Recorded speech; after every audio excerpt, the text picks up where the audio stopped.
c'est mignon que dalle, hein. Ça s'appelle de l'obéissance, hein. Qu'est-ce que tu fais là, toi? Ça, vous devez pas le tolérer. Et franchement, c'est beau, hein. Je pense que ça ne dérange personne à part moi. Ah ouais, d'accord. À ce que je vois, la drogue est en vente libre. Coucou! Découvrez les formations Esprit Dog pour éduquer votre chien. Formation spéciale chiot, formation chien adulte, avec déjà plus de 90 000 maîtres, membres et satisfaits. Formation pour les chiens seniors, formation chien agressif et formation pro. Éduquez votre chien et développez votre complicité. Pour le prix d'1 heure avec un éducateur canin sans abonnement. Rendez-vous sur espritdog.com. Salut à tous, bienvenue sur Esprit Dog et bienvenue pour une nouvelle vidéo décryptage. C'est des vidéos que vous nous envoyez, je les décrypte, je regarde un petit peu tout ce qu'il y a. L'idée, c'est surtout de s'amuser à réfléchir, à aller voir un petit peu aussi derrière le miroir ce qui pourrait être un petit peu caché comme ça. Et puis surtout, c'est prendre du plaisir à penser autour du chien. C'est des vidéos que vous nous envoyez depuis Insta, TikTok et d'ailleurs c'est super cool, donc continuez à nous les envoyer en DM. Ça nous facilite grandement la vie. Alors, première vidéo, bon. On a deux acteurs, deux combattants acteurs, quoi.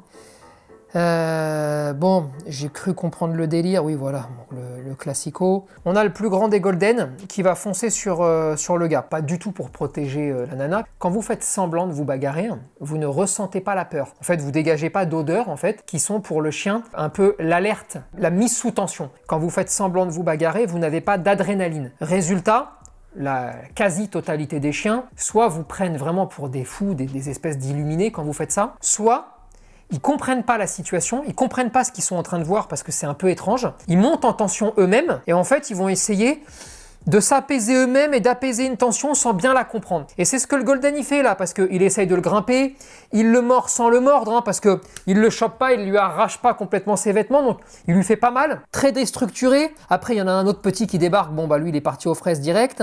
Je dirais qu'à un moment donné, on passe de « je veux apaiser la situation et je veux séparer » à « je suis en train de jouer avec toi » parce que plus le gars va courir, bah plus tout d'un coup, lui aussi va trouver ça marrant. Et donc, on a un espèce de mélange de situations et d'émotions qui est moyennement sympa. Et à la fin, on se rend même compte que bon, le gars fait semblant de se faire agresser, il se met comme ça, machin, fait un cinéma, bon, il est nul en acteur, nul. Mais là, on voit même le grand Golden se rebifurquer sur le petit à la fin. On sent vraiment que là, il n'y a pas d'agressivité, il n'y a vraiment rien du tout. Par contre, c'est quelque chose qui peut mal tourner, c'est des émotions qui sont pas forcément extraordinaires à vivre parce que c'est très louche et dans un cas de figure sur 100, sur 1000 même peut-être, mais je préfère quand même vous en parler, attention, vous pouvez créer un chien qui va avoir des troubles de comportement et ensuite attaquer même quand il ne se passe rien. Donc faites quand même attention à ça, c'est extrêmement rare, mais déconnons pas avec tout ça. Vraiment, il y a autre chose à faire avec un chien que de se dire, viens, on fait semblant de se bagarrer, on se roule par terre pour voir ce qu'il va faire, tu sais, un peu le kiff, tu vois. Parce que mine de rien,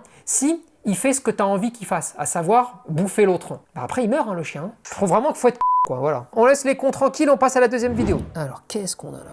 Tac. Ah ok, j'ai capté. J'ai capté, on essaye de vous faire croire qu'il est parti le délivrer. C'est très marrant. Et évidemment, hein, à chaque fois, c'est des décryptages, vous avez vu là sur un bout de vidéo de merde. Hein, donc t'as pas l'avant, t'as pas l'après, t'as que dalle. Mais on voit un chien qui fonce comme un avion. Il fait le tour. Donc là, tu sens qu'il est hyper organisé, le chien blanc, dans ce qu'il est en train de faire. Il fait pas ça au hasard, il fonce pas comme un avion sur le chien, non, non. Il le contourne, il marche et il va tout de suite, non pas sur la partie chaînette, mais sur la partie en tissu. Là, typiquement, c'est quelqu'un qui lui a dit de faire ça. Ça s'appelle de l'obéissance, du dressage et on vous prend pour des petits idiots là quand même. Hein, parce que là, on essaye de vous faire croire, ah, le chien il a sauvé un autre chien et j'ai vu les commentaires, ah, c'est trop mignon et tout ça. C'est mignon que dalle. Hein. Ça s'appelle de l'obéissance, hein, c'est tout. Hein. On a appris au chien à faire ça pour faire une vidéo. Et après, il va la ramener. Hein. Il fait rien au hasard. Hop là, c'est bon, on l'a enlevé, il la reprend au sol et il la ramène. Et il va regarder son maître en arrivant. En tout cas, c'est une possibilité, tout semble réellement prévu. Maintenant, je veux pas détruire le rêve, il y a une chance sur 1000 que le chien soit parti le délivrer. Dans les 999 autres possibilités, il n'y en a qu'une seule, c'est de l'obéissance, et c'est un petit piège à con pour faire une jolie vidéo. Typiquement, ce genre de vidéo, moi, me dérange pas. Je préfère ça aux deux guignolos en train d'essayer de se mettre par terre là pour voir si le chien y allait. Waouh! Voilà comment elle s'y prend. Elle a inversé l'image. Elle prend son chien, elle le met dans la position qu'elle veut sur la cuvette. Ensuite, elle lui demande de venir et elle vous met l'image à l'envers pour vous donner l'impression que le chien est parti à reculons pour aller pisser. Top! Vous avez vu la coupe? Le moment où il descend, il y a une coupe.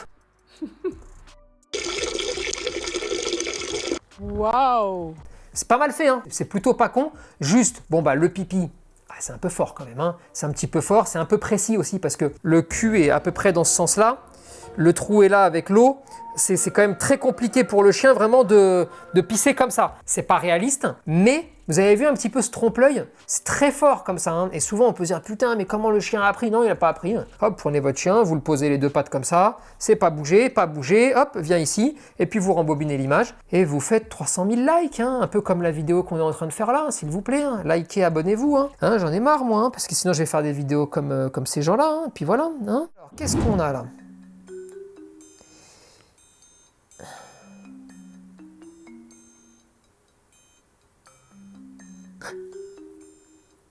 C'est drôle.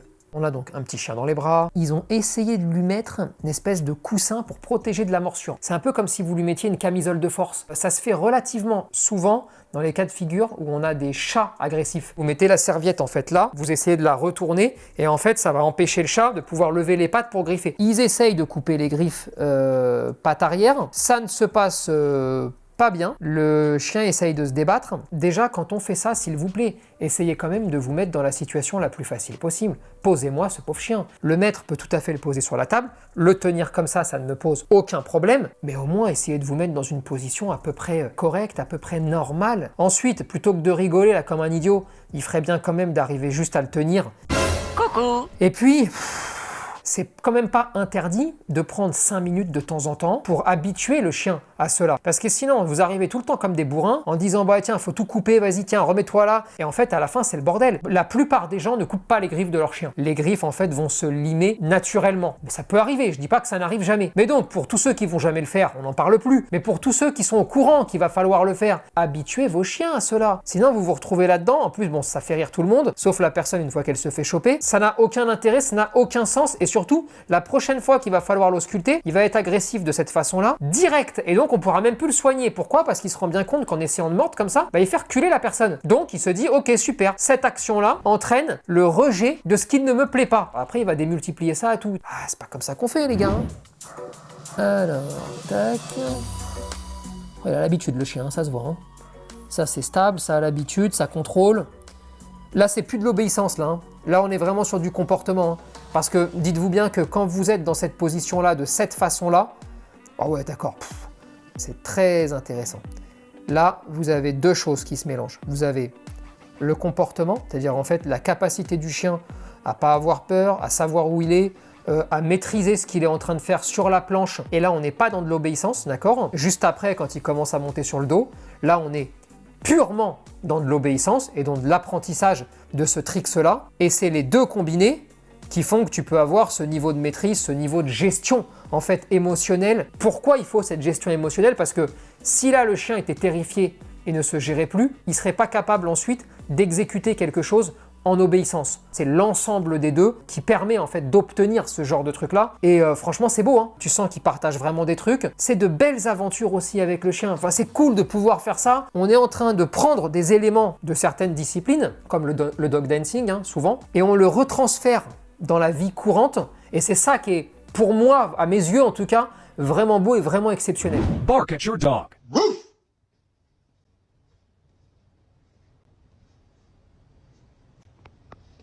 Bark at your dog.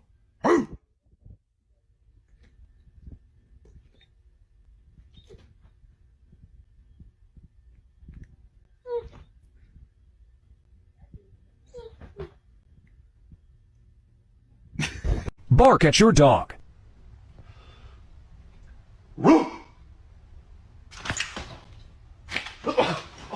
Ah d'accord, donc les gens aboient sur le chien pour voir les réactions. On va se les faire un par un si vous voulez.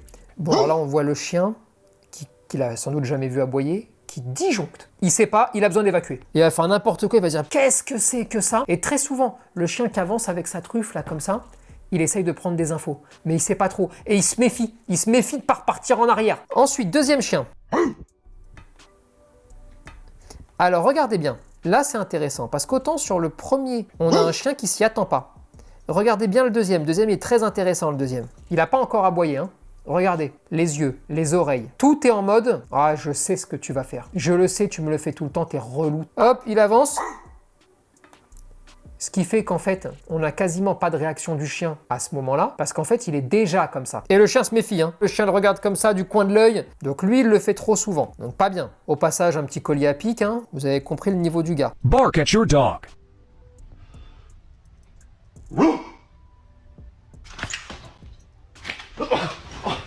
Appel au jeu. La plupart des chiens, là, on se demande quand même, hein, ils se disent un petit peu c'est bizarre, tu vois. Mais bon, ça peut être drôle, hein, moi ça me dérange pas la plupart du temps. Aboiement, le temps que ça monte à la tête, qui commence à se dire attends, mais qu'est-ce que tu fais comme truc chelou? Oh, tu veux jouer? Ok, allez, on joue. Et là, il va sauter et ainsi de suite. Bark at your dog.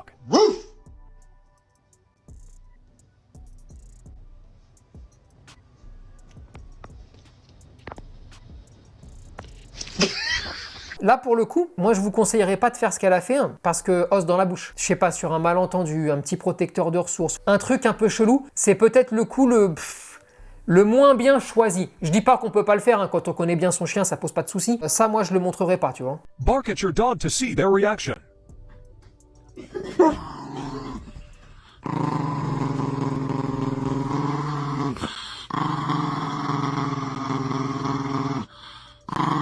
Bon, alors là, c'est encore plus con. C'est un classique, c'est le petit chien. Je pense que ça ne dérange personne à part moi.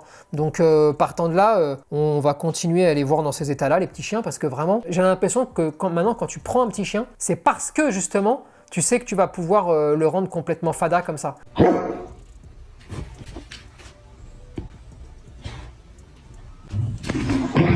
Là, il a paniqué, le petit. Hein. Pas forcément sur l'aboiement, mais aussi sur la tête du monsieur. Hein. Je sais pas si vous avez vu, mais là, on avait l'impression, ouais, il était possédé, le gars. Et là, vraiment, le chien a dit, ouais, vas-y, allez, c'est bon, viens, on fait câlin et on se prend plus la tête. Bark at your dog.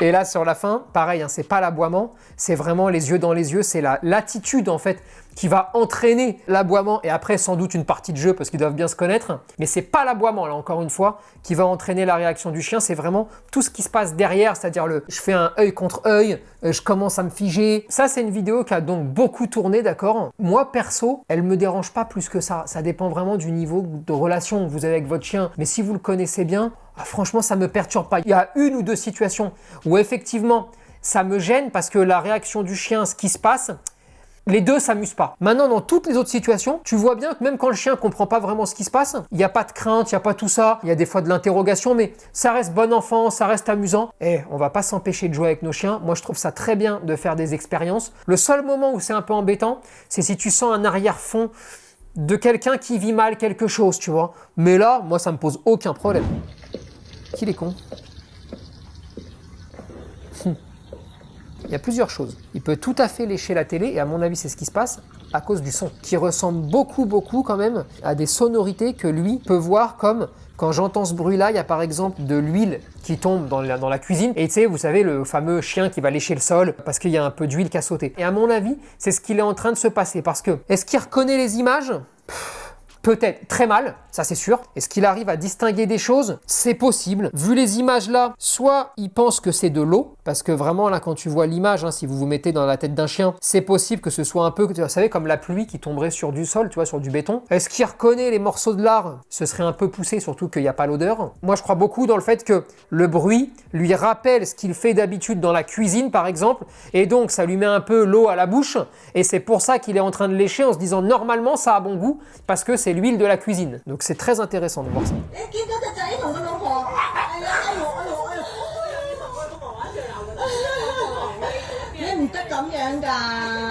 Oh là là.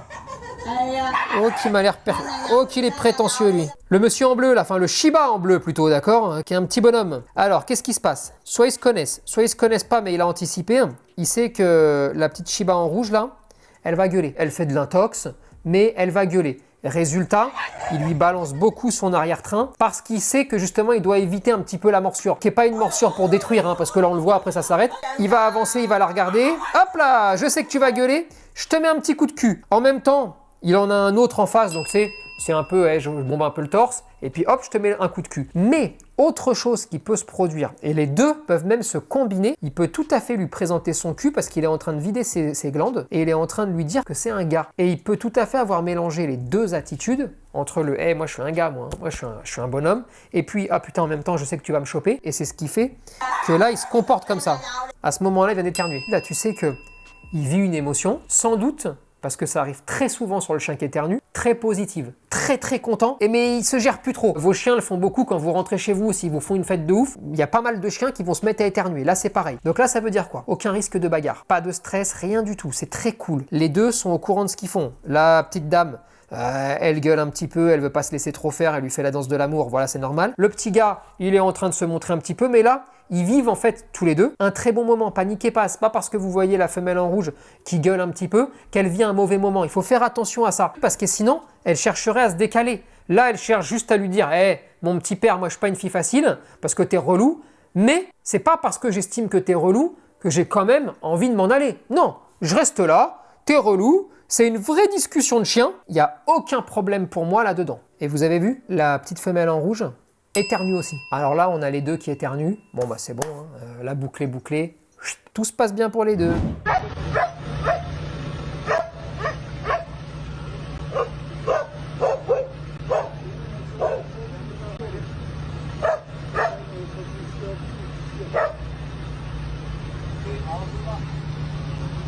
Bien joué.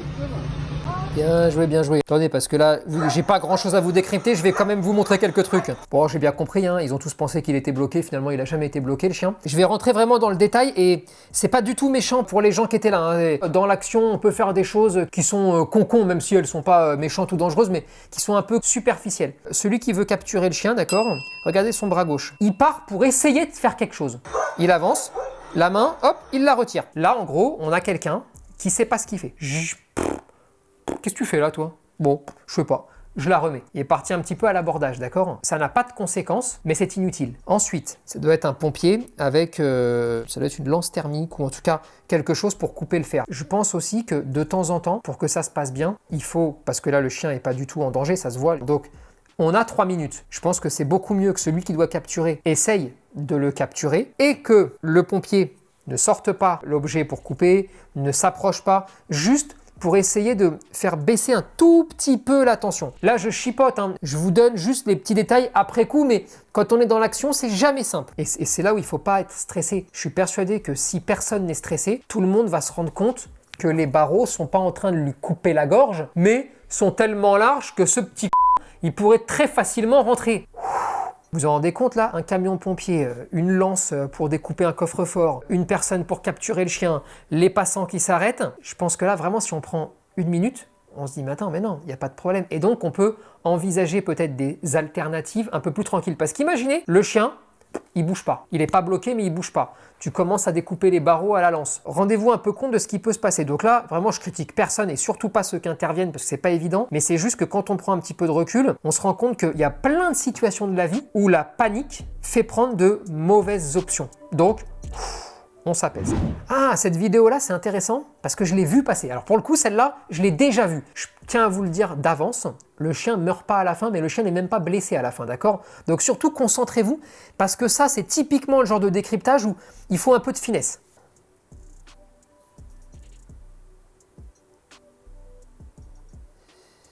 Je vais vous la faire au fur et à mesure. Là, on a un chien, un malinois donc, qui est seul. Bon, il n'y a pas de maître, il n'y a rien. C'est une première bizarrerie. Mais quand il commence à arriver, il n'a pas du tout l'attitude du chien qui va chercher à tuer ou du chien agressif. Et ça, c'est quand même intéressant à regarder. Il ne faut quand même pas rater le joli coup de main du monsieur qui va frapper le chien quand même. Hein. Bon là, le malinois très intéressé par le chien que porte la personne en rouge. Très intéressé, mais pas de signe d'hostilité. Vraiment, tu sens que c'est très délié en fait ce qu'il est en train de faire là. Bon là, typiquement, il le prend pour un pouic-pouic. Là, à partir de ce moment-là, il y a plusieurs choses, d'accord? Et là, c'est très compliqué. La dame va tirer. Le chien, il attrape. La dame, elle tire.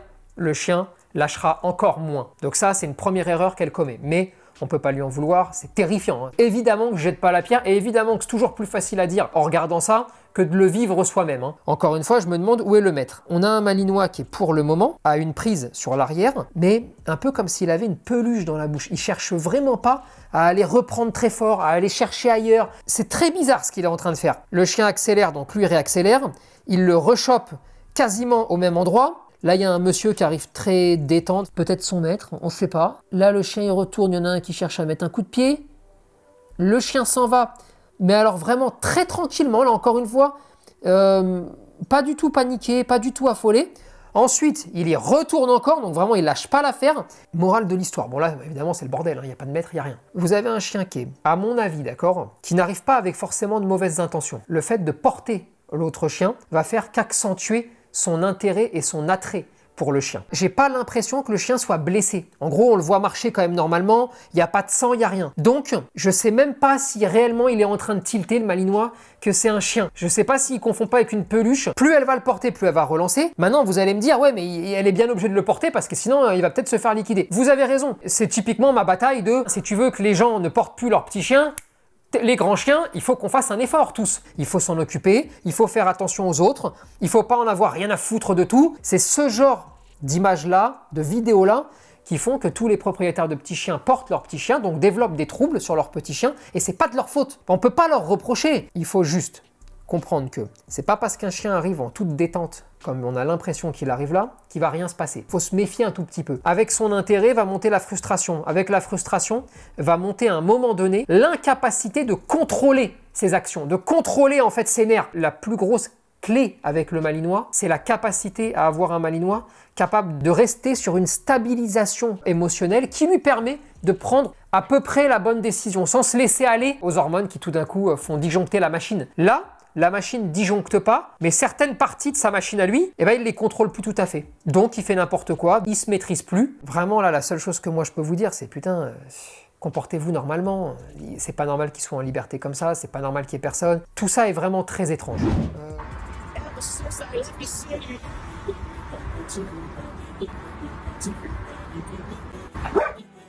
On lui demande de faire le beau. Une voiture qui s'approche, donc c'est possible que lui fasse ça en fait, non pas du tout pour faire reculer la voiture, hein, attention, hein, mais simplement parce qu'il y a un objet qui s'approche. Vous avez aussi pas mal de chiens qui, quand ils font le beau, ont tendance à bouger un petit peu une des deux pattes très spontanément. Ça a peut-être bien arrangé la personne qui voulait faire la vidéo. Au moment où la voiture s'arrête, c'est là où le chien aussi, quasiment au même moment, va s'asseoir et aboyer. Qu'est-ce qu'on a? Soit un apprentissage vraiment pour la vidéo. Il lui a appris à faire le beau quand la voiture recule, s'asseoir quand ça arrive juste à côté et aboyer. Un peu comme si vous faites de la recherche par exemple et où vous demandez au chien de s'asseoir et aboyer si jamais il est sur le site où il a trouvé quelque chose. Ou alors ils ont fait encore plus simple, fait le beau et au moment où la voiture s'arrête, assis, aboie par exemple. Mais je trouve ça plutôt cool. Ces vidéos-là permettent aux gens déjà qui les font de s'amuser, parce que je pense que vraiment ils rigolent à faire ça. C'est bon enfant. C'est cool aussi de pouvoir voir des chiens faire autre chose que des saloperies en vidéo, parce que vraiment vous voyez beaucoup de choses très médiocres en vidéo, ou de chiens qui font des actions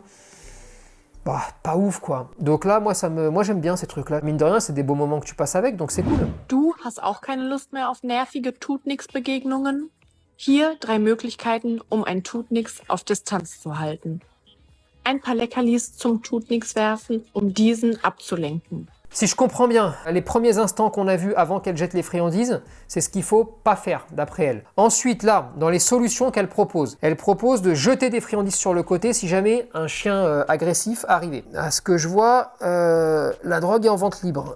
C'est dangereux et en plus stupide. Un chien qui est agressif, d'accord, qui vient pour en découdre. Votre chien est beaucoup plus dangereux à ses yeux et c'est beaucoup plus fort en termes de stimulation que 3 croquettes par terre. Vous savez, c'est un peu le cas de figure du chien qui est en train de gueuler, vous lui tendez un steak, il est toujours en train de gueuler parce qu'il est simplement en train d'analyser la situation et de se dire, c'est quoi le plus important pour moi? D'un côté, il y a le chien que j'ai envie de tuer parce que j'estime, par exemple, que ma vie est menacée. De l'autre, de la nourriture. Ma vie est menacée, c'est plus dangereux. Donc d'abord, j'annule la menace. Ensuite, je penserai à manger. Ça ne peut pas marcher. Je ne dis pas qu'il ne peut pas y avoir des cas de figure où un chien qui n'est pas nourri, qui est en train de mourir parce qu'il manque de nourriture, ne pourrait pas partir sur la nourriture. Il y a un cas de figure qui peut être un peu différent, c'est le chien qui vient pas pour en découdre, mais qui est con avec les chiens, et lui peut se dire d'abord je mange et après de toute façon je retournerai embêter tes chiens. Quoi qu'il arrive, faites attention à ça parce qu'il y a la protection de ressources aussi. Vous pouvez tout à fait vous retrouver avec un chien qui n'avait pas de problème et qui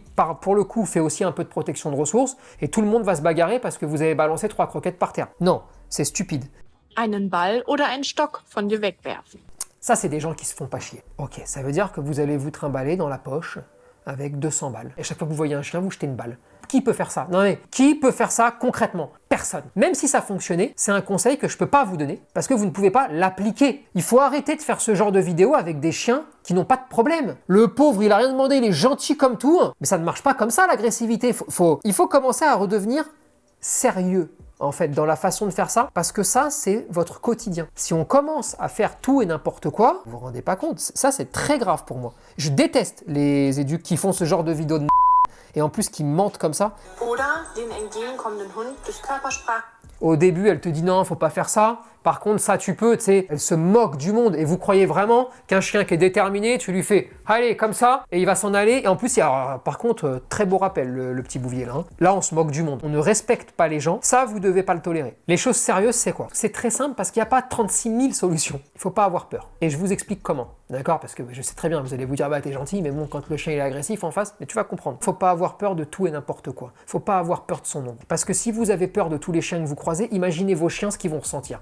Et après, c'est les vôtres qui vont se retrouver agressifs ou hypersensibles et hyper peureux. Si on veut vivre normalement, quand on a un chien agressif, les amis, on le tient. Et on le travaille, et on règle le problème, et on met les autres en sécurité. Parce qu'il n'y a pas d'autre solution. Et sinon, vous en avez une troisième, elle est efficace. Prenez un taser, prenez un fusil, et tuez les chiens qui arrivent. Il n'y en a pas d'autre. Je ne suis pas magicien. Moi, si je me promène avec mon chien, et que j'ai un chien agressif qui veut en découdre, en face, je ne vais pas vous raconter n'importe quoi. Soit moi et mon chien, on va se battre contre l'autre chien. Soit j'ai un pistolet, je vais abattre l'autre chien. Mais qu'est-ce que vous faites d'autre? Alors bien sûr, on peut avancer pour essayer de sortir du conflit. On peut essayer d'avoir le moins de mauvaises émotions possible. Mais quoi qu'il arrive, si en face c'est déterminé, on va mettre des coups de pied. C'est juste la vérité. Après, je peux vous raconter, si vous voulez, vous prenez un paquet de mouchoirs, vous l'envoyez comme ça, puis vous allez voir, le chien, il part sur le paquet de mouchoirs. Je peux vous raconter des idioties toute la journée. La vérité, c'est que si vous voulez éviter ça, il faut être sérieux. C'est-à-dire que quand on a un chien qui a des problèmes, on est sérieux. On travaille, on sécurise son chien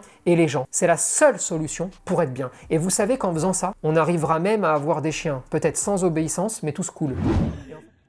Kiki getting your baby. Kiki. Your baby.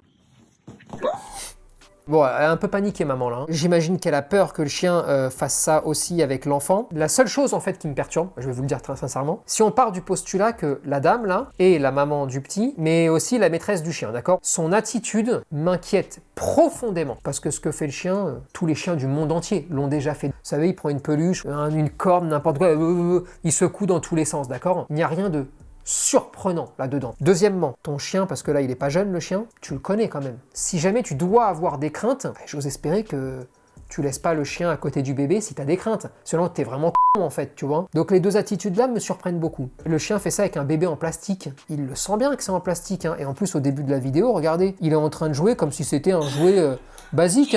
Un petit peu par-ci, un petit peu par-là, très tranquillement. Mais je vous avoue, qu'en regardant la vidéo et l'attitude de la mère, je serais pas serein. Et si je suis éduque et que je vais chez eux, je vais creuser, je vais gratter. C'est impossible d'avoir ce genre d'attitude. Et d'ailleurs, c'est souvent les gens comme elle qui créent des chiens agressifs et qui créent des problèmes dans le foyer. Vous ne pouvez pas douter de votre chien. Ça ne veut pas dire que votre chien ne peut rien faire, mais vous ne pouvez pas en douter. J'ai connu des gens qui allaient avoir un enfant ou qui ont un enfant, qui me disent « on doute ». Non, vous mentez, vous doutez pas. Vous savez que le chien va vouloir s'en prendre à l'enfant. C'est ça, ne pas douter. Ne nous racontons pas n'importe quoi. Si le chien veut s'en prendre à l'enfant, vous le savez au fond de vous. Parce qu'il y a plein de choses que vous avez vues, mais que vous ne voulez pas voir. Et vous allez vous obliger à pas les voir et malheureusement, très souvent, attendre le drame. A contrario, ceux qui n'ont pas de doute, n'ont pas de doute. Point.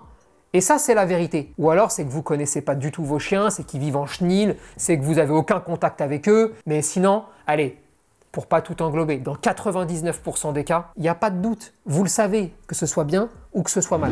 Eh bien écoutez, c'est la fin. J'espère que ça vous a plu. En tout cas, je vous le redis, merci beaucoup de nous envoyer toutes ces vidéos. Continuez à les envoyer. Surtout, on s'abonne et on like parce que sinon, moi aussi, je vais pas me prendre la tête et je vais me mettre à faire les quelques vidéos de merde que tout le monde fait. Et comme ça, ça va beaucoup plus me reposer. Et bah, j'ai envie de vous dire, à bientôt.